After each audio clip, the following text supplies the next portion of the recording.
Сәлем, сіздермен жол болғыш және бүгін қысқаша шолу 100-ден 2-ші кітапқа.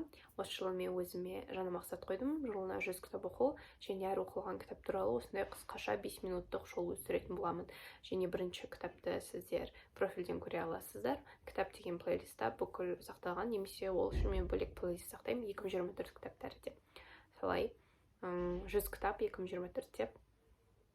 Ал екінші кітап ол Зигмунд Фрейд «Введение в психоанализ». Негізі менде қатты мұқабада кітабы болған, бірақ үйде қалдырып кеттім, сондықтан кітапсыз, бірақ мына жерге обложкасын немесе мына жаққа обложкасын суретін қойып қоямын. Негізі бұл кітапты мен көптен бері оқығым келіп жүрді, бірақ неліктен екенін білмеймін, шын айтсам, ешқандай қалай айтса болады, құлшынысым болмады негізі. Бір жағынан қатты оқығым келіп жүрді, өйткені көп адамдар айтатын еді, сол Фрейдті оқы, психология туралы күшті түсініп кетесің деп. Спойлер ретінде психология туралы күшті түсініп кетпедім. Көбінесе введение в психоанализ дейді, яғни ол анализировать етеді. Көбінесе психоанализ дегенде адамның психикалық жағынан емес, кітапта көбінесе негізі психикалық жағынан емес, яғни адамды көбінесе түстерін, яғни түнде көретін түстерін, соларды зерттеді және сол түстерді неліктен көреді, қандай себеппен көреді, ол болжам жасады, ол түстер өмірде болуы мүмкін бе деген тақырыптар қозғалды көбінесе.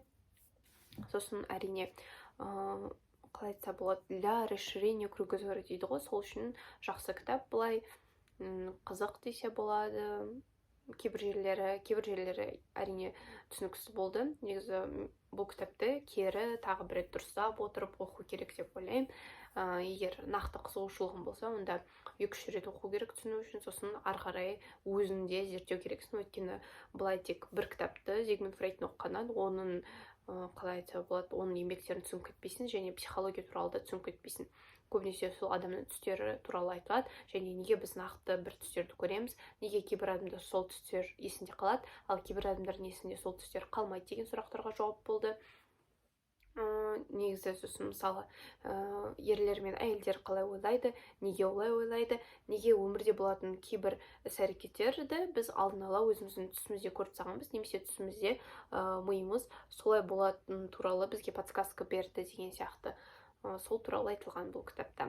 Негізі психология дегенде бірінші кітап, мысалы «Подсознание может все», сол кітап сияқты емес, психология, саморазвитие емес, шынымен бұл психолог, даже психолог емес, тіпті сол психиатр болғысы келетін адамдарға да келісетін кітап сияқты деп ойлаймын.